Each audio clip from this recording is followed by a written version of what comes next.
Hopefully y'all can come back on. I don't know. But let me go ahead and... Dang, y'all couldn't hear me the whole time. Okay. It's cool. It's alright. Because God is going to get the glory. Okay. Alright, so let me go ahead and start. I need to see. I need to see if it's working or not. Okay. Alright, let me just go ahead and start. I hope it's working. Alright, family. And God is faithful. I'm excited. Because we're going to finish this thing, okay? Alright, so with that being said, y'all, so today is today we'll be reading chapter 21. And it is over why is humility so powerful? Why is humility so powerful? Powerful. So powerful. All right, so it says, and the reason why I'm going go ahead and just like going ahead with it is because I have spent a few minutes, almost 10 minutes, going over what I'm about to say, but for some reason, well, I think because someone called me to where it made it to where no one could hear me. I don't know, but I just don't want to waste any more time, so I'm gonna go ahead and get right in, okay? Yeah, so with that being said, family, let's get it. So, why is humility so powerful? Humility is often misunderstood as weakness, but in God's eyes, in the eyes of God, it is one of the greatest strengths a believer can have. True humility is not thinking less of yourself, but thinking of yourself less. So good. Y'all want to repeat it? I repeat it. So it says, true humility is not thinking less of yourself. No, you're not thinking of yourself less. You're not thinking that yourself is weak. You're just thinking of yourself less. Complete opposite, right? So with that, it says, So it says, but thinking of yourself less, allowing God to work through and in you without the interference of pride. When we humble ourselves, we position our hearts to receive God's wisdom and instructions. As Proverbs 22, verse 4 reminds us, humility is the fear of the Lord. Its wages are riches and honor and life. God honor those who recognize their dependence on Him. Their dependence on Him. Oh, that's good. That is so good. Let me read that one more time, y'all. This is good. It says, as Proverbs 22, verse 4 reminds us, humility is the fear of the Lord. Its wages are riches and honor and life. Now it says, God honor those who recognize their dependence on Him, not on ourselves. And that's something that I'm currently learning how to do. Just being honest. Like, back then I felt like I was, relied so much on God, and I experienced it. So I experienced so much victory, right?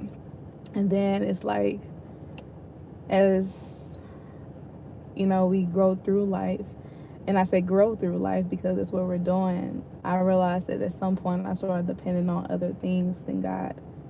And that's something that I feel like God is currently working on me with, just being honest.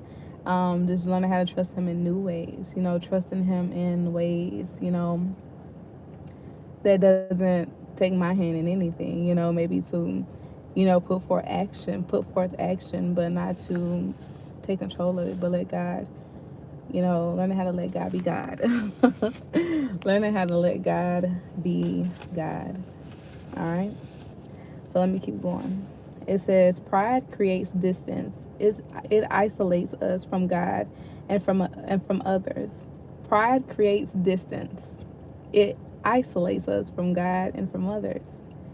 When we put ourselves above His will, we risk straying from His purpose for our lives. In contrast, humility draws us closer to God and opens the door for meaningful, intimate relationships with those around us. James chapter 4 verse 10 says, humble yourselves before the Lord and He will lift you up. It is in our humbleness. It is in our humbleness that God can strengthen us, guide our decisions, and use us for His glory. Humility allows us to listen more and judge less. Humility allows us to listen more and judge less. It softens and inclines our hearts to learn from correction, to forgive, and to serve others selflessly.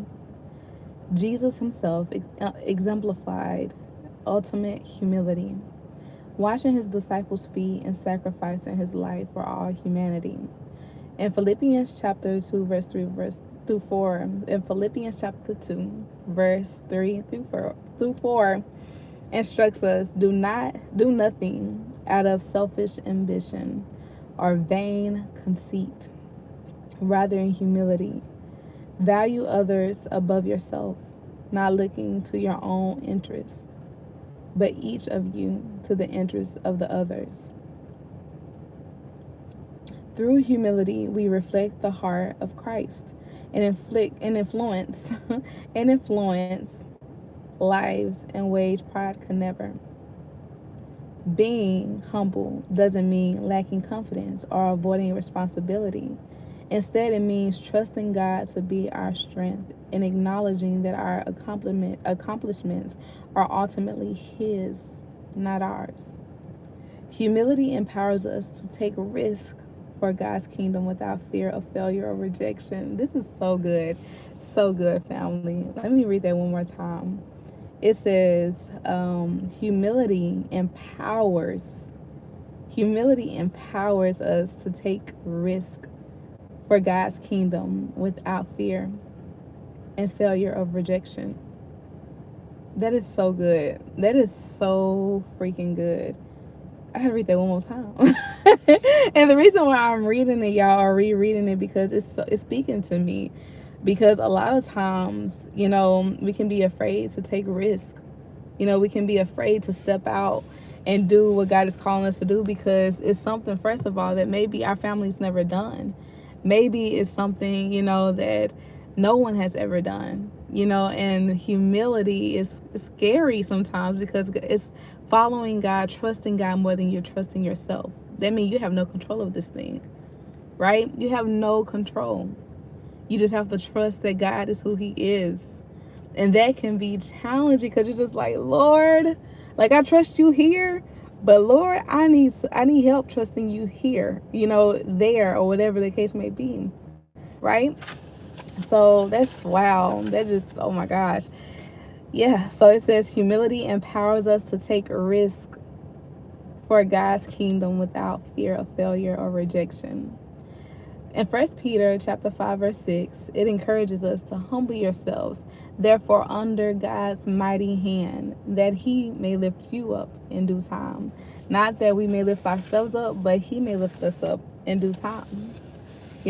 So, y'all, this is speaking. I like this today. It's definitely speaking, though.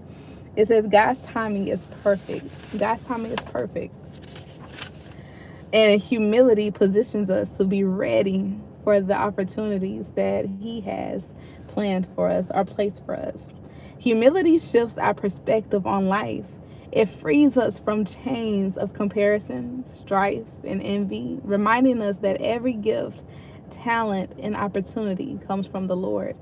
When we walk humbly, we live with gratitude, empathy, and endurance. According to Micah chapter 6, verse 8, it says, He has shown you, O mortal, what is good. What is good? And what does the Lord require of you? To act justly and to love mercy and to walk humbly with your God, with Yah, with Jesus. Humility is not only powerful, but also life-changing. For in lowering ourselves, we are elevated by the one who holds all the power. My gosh. Y'all, that was good. That was so good. And one thing that I just want to share is that that's something that I'm currently struggling with. You know, if I can confess, like just being honest, I used to not struggle with it. You know, I used to be like just let God have his way and trust him in whatever way he wanted to do whatever he wanted to do. And not that I don't trust him now, it's just more of, I think when life, as you go through life, and then when you face maybe discouragement or disappointment, and it could be on your behalf, I know even with me, I remember last year, I had became a teacher, and the thing was, like a school teacher, and I felt like God wasn't like, even though I did like it, I knew that I wasn't, at some point wasn't supposed to be there, where I was. God had called me back, I think for a short amount of time. I don't know if I was ever supposed to be a school teacher, to be honest, but in the same sense, I felt like I was disobedient, even after I realized that, you know, I wasn't supposed to be a school teacher at that time, or maybe just maybe at the place or in the location I was at, I don't know. But I realized that I stayed longer than I should have. And I was so comfortable. I was very comfortable because, like, I was in a new